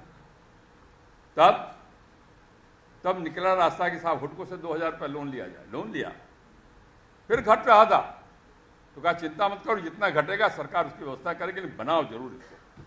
तब जाके काम करने का मादा पैदा होता है, तब जाकर के सुधार होता है। अरे आप विचार करिए, आप तो ग्रामीण कार्य विभाग के मंत्री हो गए अशोक चौधरी जी। आपको याद होगा जब अटल जी प्रधानमंत्री थे, उन्होंने प्रधानमंत्री ग्राम सड़क योजना चालू किया था, जिसमें 1000 की आबादी के गांव को पक्की सड़क से जोड़ने की योजना उनकी थी। बाद में 500 की आबादी भी जुड़ी, लेकिन नीतीश जी ने कहा कि भाई मेरी ये जो बड़े बड़े गांव हैं इनको तो आप जोड़ देंगे, लेकिन जो गरीब जहां रहता है, जो छोटे गांव हैं 250 की आबादी, उसका क्या होगा? तो 250 की आबादी के गांव को जोड़ने की योजना बनी। और जब वो उसके बाद उन्होंने कहा कि जो टोले हैं उन टोलों तक सड़क पहुंचाने का काम करो, और अब गांव के अंदर केवल सड़कें नहीं, सड़कों के साथ नाला भी बनाने का काम करो, ताकि किसी गांव के लोगों का पांव गंदे पानी में नहीं जा पाए। ये चिंता करने का ये सामान आदमी थोड़ी कर सकता है, थोड़ी सोच सकता है। हम जब मैंने कहा पथ निर्माण मंत्री बने तो उन्होंने एक बात जो कहा पहले मालूम है, उन्होंने कहा नंदसौर जी एक कल्पना करिए, आप 6 घंटे में बिहार के किसी भी कोने से राजधानी 6 घंटा में पहुंचना चाहिए। आसान काम नहीं था, चर्चा कर ही रहे थे, 6 घंटे में पहुंचते थे। अब 6 घंटे में पहुंचने के लिए सड़कें चौड़ी करो, पुल बनाओ, बाकी करो, काम हुआ। अब कैसे कैसे वो बताएंगे तो घंटों लग जाएगा। जब हो गया 6 घंटे में पहुंचने का लक्ष्य लगभग प्राप्त हो गया, तब फिर आए, बोले हो गया अब 5 घंटे में पटना पहुंचने का लक्ष्य तय करो, फिर शुरू करो, फिर वही काम शुरू करो। तो केवल सड़क, स्वास्थ्य की बात, शिक्षा की बात नहीं कर रहा हूं, हर क्षेत्र में। और ठीक ही कहा, जब कोई व्यक्ति को गांधी की उपाधि मिलती है तो गांधी ने केवल संघर्ष नहीं किया था, जयप्रकाश जी ने केवल संघर्ष नहीं किया था, दोनों ने एक ही आह्वान किया था, परिवर्तन का, संपूर्ण परिवर्तन का। और संपूर्ण परिवर्तन कहिए, संपूर्ण क्रांति कहिए, जो सब दीजिए, नाम जो भी दे दिया, उसका अर्थ केवल साफ होता है केवल डेवलपमेंट नहीं, बल्कि समाज जीवन में परिवर्तन आना चाहिए। और दोनों मोर्चे पे, चाहे वो विकास का सवाल रहा हो तो, या समाज जीवन में परिवर्तन आने का विषय रहा हो, दोनों विषय पे नीतीश कुमार जी ने जो बिहार के लिए काम किया है उसको कोई भुला नहीं सकता है, उसका उदाहरण बन सकता है, लेकिन वो दोबारा कोई करे इसमें संदेह पैदा होता है। मित्रों, मैंने कहा कि महामहिम जी को बोलना है और मेरे पहले लोगों ने बहुत सारी बात कही है, फिर कभी कभी ऐसा अवसर आएगा तो नीतीश जी के साथ जुड़े अपनी यादों को आपके साथ साझा करूंगा। मैं केवल इतना ही कह सकता हूं कि मेरे पूरे व्यक्तित्व में अगर कोई निखार आया है, उसका एक बड़ा कारण है कि भारतीय जनता पार्टी के साथ काम करने के अलावा नीतीश कुमार जी की सरकार में मंत्री बनकर 12 साल काम करने का मुझे अवसर मिला है। इसके कारण बहुत सारी चीज़ें सीखने को मुझे अवसर मिला है। नीतीश जी सताई हो, हम सबका नेतृत्व करते रहें, इस कामना के साथ बहुत बहुत धन्यवाद अशोक चौधरी जी को और स्वामी चौधरी जी को कि आपने इस कार्यक्रम में मुझे आमंत्रित किया, मुझे बोलने का अवसर दिया, ताकि मैं अपने नेता के बारे में अपने विचार साझा कर सकूं। बहुत बहुत धन्यवाद, नमस्कार। का प्रयास भी किया है, जिसका आज अभी लोकार्पण हो चुका। ऐसे इस पुस्तक के लेखक मेरे मित्र श्री अशोक चौधरी जी, जो स्वयं मंत्री भी हैं, उनकी पुत्री श्रीमती शांभवी चौधरी जी, लोकसभा के माननीय सदस्य, जिनके बारे में मैंने कुछ विशेषण लगाने की आवश्यकता ही नहीं, ऐसे अरुण गोविल जी, सुप्रसिद्ध पार्श्व गायक, पद्म भूषण, हमारे अपने बिहार के पुत्र श्री उदित नारायण जी, मगध विश्वविद्यालय के कुलपति प्रोफेसर SP शाही जी, प्रभात प्रकाशन के निदेशक पीयूष कुमार जी, सभागार में उपस्थित सभी विश्वविद्यालयों के कुलपति और अपने मुख्यमंत्री माननीय नीतीश कुमार जी के प्रेम के खातिर आप आए हुए हैं, ऐसे सभी मेरे महानुभाव बहनों और भाइयों, मैं जानता हूं थोड़ा सा फेस रीडिंग आता है तो आपके चेहरे पर क्या भाव है और आप कितना समय ले लेंगे, ऐसे भाव आपके चेहरे पर दिखाई दे रहे हैं। लेकिन मैं आश्वस्त करता हूं आपको, ज्यादा समय नहीं लूंगा, क्योंकि यहाँ बैठे हुए सभी महानुभाव किसी न किसी रूप से माननीय मुख्यमंत्री जी से संबंधित हैं और बहुत ही अच्छे ढंग से हिंदी भाषा बोलने वाले हैं। तो इन सब के भाषणों के बाद और जिन्होंने अपने अपने संबंध जैसे माननीय नीतीश जी से के साथ थे हैं, उनको हम सबके सामने उजागर किया है। उन सबके बाद मेरे लिए बचता क्या है बोलने के लिए, ऐसी मेरी भावना है, आपसे भावना से अलग नहीं है। आज का कार्यक्रम एक पुस्तक विमोचन का है, ऐसा इसका एक नामाभिधान है, परंतु केवल यह पुस्तक विमोचन नहीं। माननीय नीतीश जी को मैं पिछले 1 वर्ष से बहुत ही नजदीकी से देख रहा हूं। मेरा जब यहाँ आना हुआ, मेरी नियुक्ति हो गई कि मुझे बिहार में जाना है, उस समय मैं हिमाचल में था। तो शिमला में मैं मेरे कुछ घरगुती अपने घरेलू कार्यक्रम के लिए मेरे बेटे की शादी थी, इसलिए मैं गोवा में गया था। वहीं मुझे राष्ट्रपति भवन से खबर मिली कि आपको बिहार में राज्यपाल करके जाना है। बिहार में जाना है, इसको सुनते ही मेरे मन में बहुत सारे विचार आने लगे। आप हंसते हैं, मेरी अवस्था क्या हुई होगी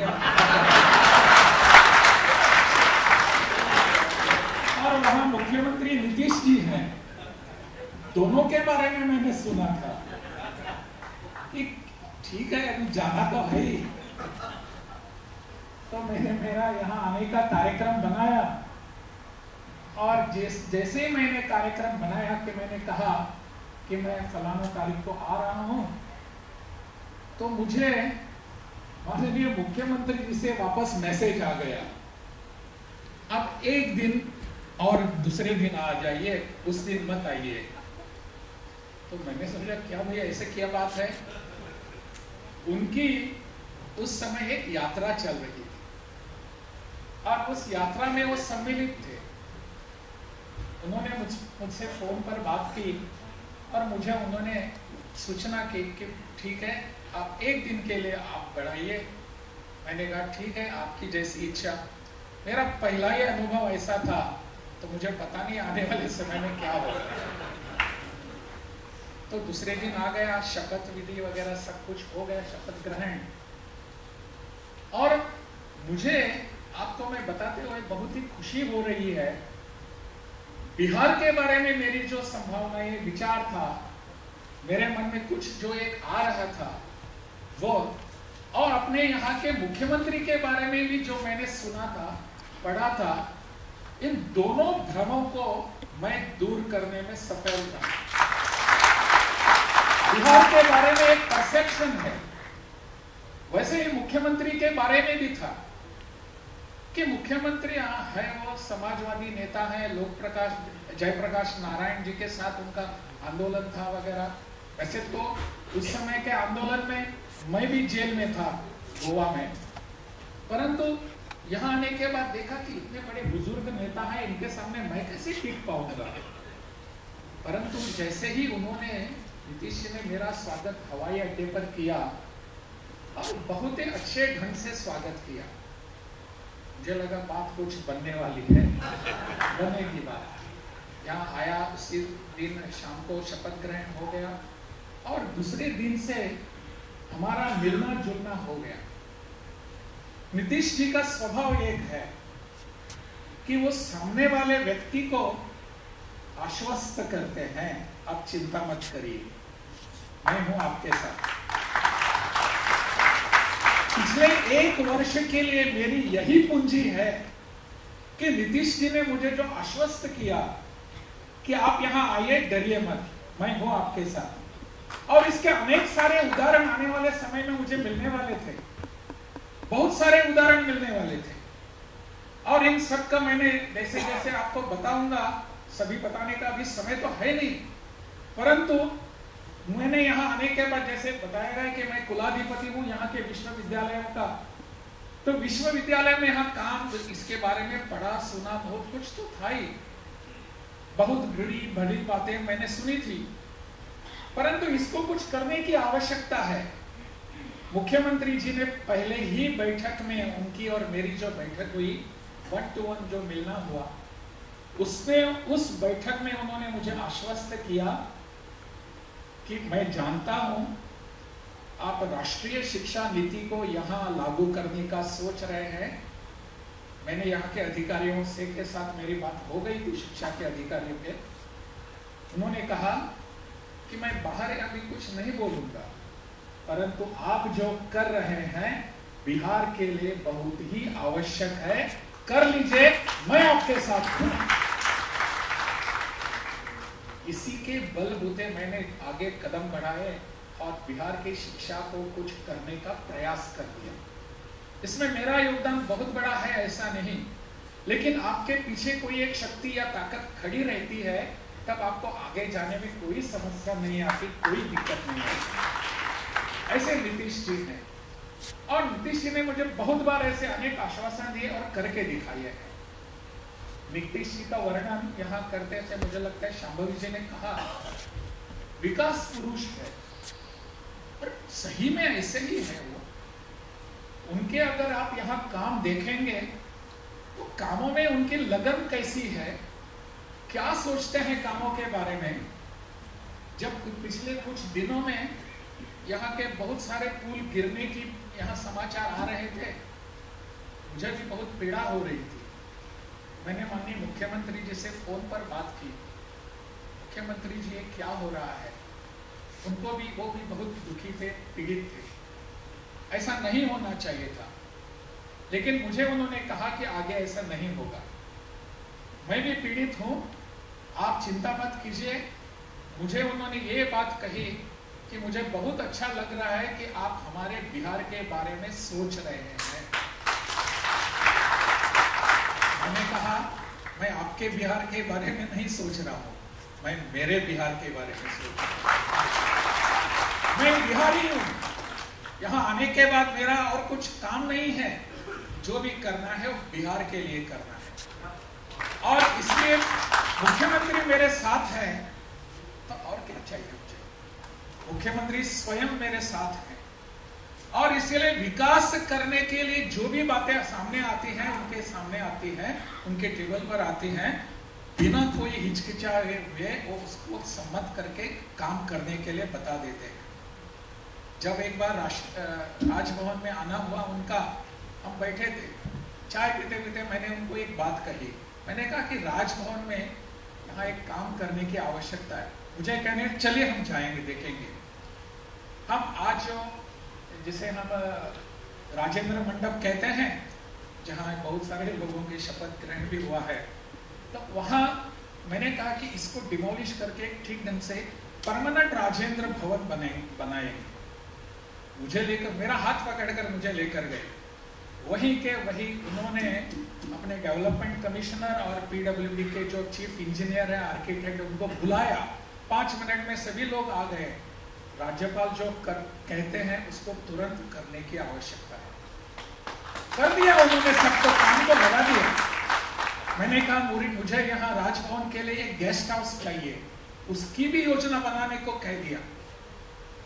इतने सरल और इतने मुझे लगता है कि प्रेम भावना से वो मुझसे पेश आते हैं, मुझसे मेरे सामने बैठते हैं, मेरे साथ बैठते हैं, सामने शब्द गलत है, मेरे साथ बैठे हैं, तो मुझे और क्या चाहिए। और यहाँ के सभी विकास कामों के लिए यहाँ ध्यान देना उनकी हर दिन की एक दैनंदिनी बन चुकी है।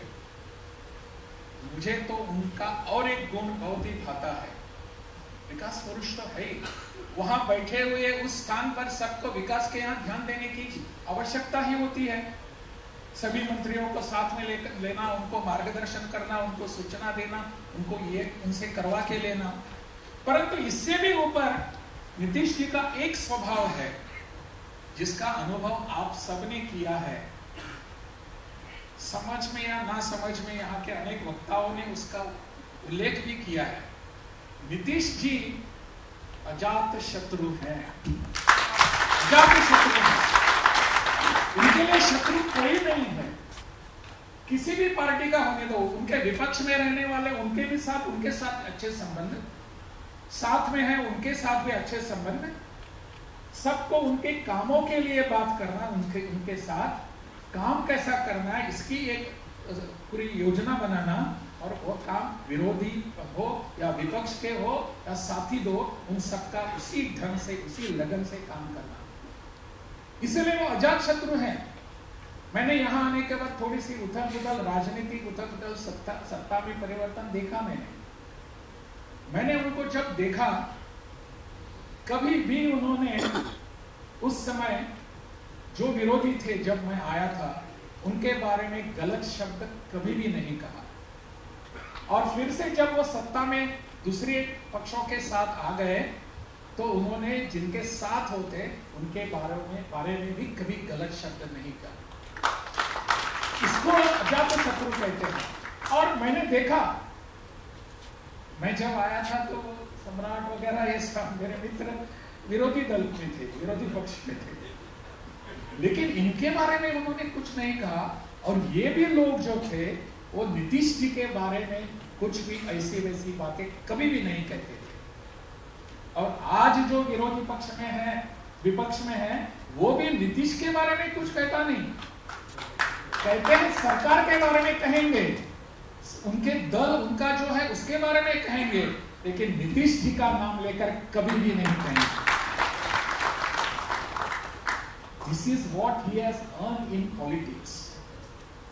अगर राजनीति में आकर अजात शत्रु रहना कितना मुश्किल होता है पता नहीं आप सबको, लेकिन नीतीश जी यहाँ रहे हैं, किसी को भी उनके बारे में दुर्भावना नहीं है।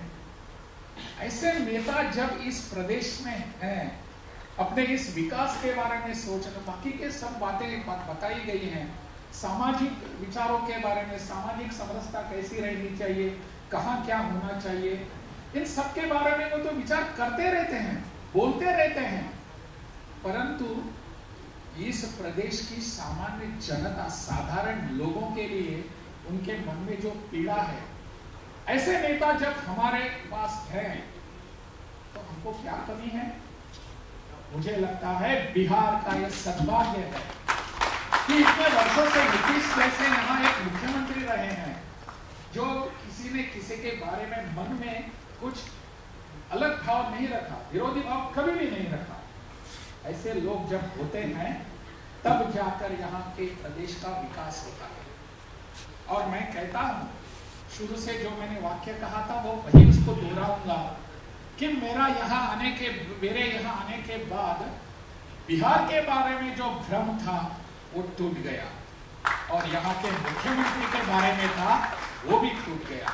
मुझे बताया गया था कि मुख्यमंत्री ऐसे हैं वैसे हैं, समाजवादी नेता है, ऐसे हैं वैसे हैं। हम भी तो समाजवादी ही हैं, समाज के बारे में चिंता करने वाले सभी समाजवादी होते हैं। कभी उन्होंने अपने मुंह से नहीं कहा कि मैं समाजवादी हूं, परंतु समाज के लिए काम करने वाला हर व्यक्ति समाजवादी ही होता है, समाज के लिए काम करते हैं।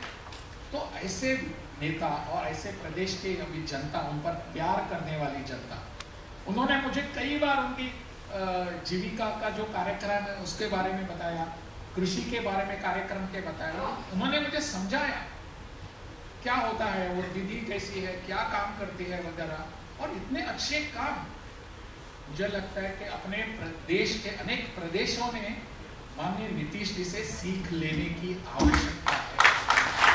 काम कैसा करना चाहिए, नेता कैसा होना चाहिए, और इस नेता के बारे में जो बहुत ही अच्छी पुस्तक आज हमारे सामने आई है, आप तो जरूर पढ़ेंगे ही इसको। पढ़ने की आवश्यकता है। प्रभात प्रकाशन के यहाँ प्रमुख है पीयूष जी ना। पुस्तकें तो बहुत सारी प्रकाशित होती हैं, पढ़ने वाले कहाँ हैं? मेरे सामने हमेशा एक प्रश्न आता है, पुस्तकें तो कितनी सारी आती हैं और बिहार में मुझे हर व्यक्ति जो मिलता है मुझे आकर राजभवन में साथ में पुस्तक लेकर ही आता है, और बहुत बार उनकी खुद की लिखी हुई पुस्तक होती है। इतने सारे लेखक हैं, मन में प्रश्न आता है पाठक कहाँ है? लेखक तो है, पढ़ने वाले कहाँ हैं? मुझे लगता है इसके बारे में प्रयास होने की आवश्यकता है। पढ़ने वाले चाहिए। मैंने एक छोटा सा उपक्रम शुरू कर दिया है, इस बहाने बता के मैं मेरी बात समाप्त करूंगा। मैंने एक कार्यक्रम हाथ में लिया है, आओ पुस्तक पढ़े, आओ पुस्तक पढ़े। पढ़े बिहार, बड़े बिहार। हम सब जाकर बच्चों के बीच जाकर, मैंने एक कार्यक्रम शुरू कर दिया। स्कूलों में जाता हूँ, स्कूलों में जाकर बच्चों के साथ बैठता हूँ, सभी नहीं, 8वीं कक्षा या 9वीं कक्षा के बच्चे जितने 40 या 45 होते हैं, उनके साथ उनका जो पीरियड है, क्लास का टाइमिंग है 40 या 45 मिनट, उनके साथ बैठता हूँ, बातें करता हूँ, पुस्तक पढ़ने के बारे में उनको बताता हूँ, और आते समय उनके हाथ में एक एक पुस्तक देता हूँ। पुस्तक पढ़ने की आदत हमारे बच्चों में है नहीं। बच्चों में क्यों? हमारे बीच है। हम पढ़ते हैं क्या कितने? बिल्कुल नहीं। अगर हम ही नहीं पढ़ेंगे तो बच्चों को किस भाव से हम बताएंगे बच्चा पढ़ो भाई? नहीं है। इसलिए पुस्तक पढ़ने की भी आवश्यकता है। मेरी आवश्यकता, मैं इस पर जोर क्यों दे रहा हूं कि नीतीश जैसे एक नेता का चरित्र अगर उनके सामने आ गया, हाथ में आ गया, तो हमारे बच्चे कुछ ना कुछ उसे सीख लेंगे और इस आदर्शों पर चलने का प्रयास करेंगे। हमारे बिहार का ये दिशा है, इस दिशा में हम सबका प्रयास होना चाहिए। ऐसे ही मैं मेरी मनोकामना व्यक्त करता हूँ। आज के बहुत ही सुंदर ऐसे कार्यक्रम में यहाँ सभी बैठे हुए जो लोग हैं, इन सबके कारण मैं यहाँ आ पाया हूँ। मेरा और कुछ इसमें योगदान बिल्कुल नहीं है। आप सबको बहुत बहुत धन्यवाद।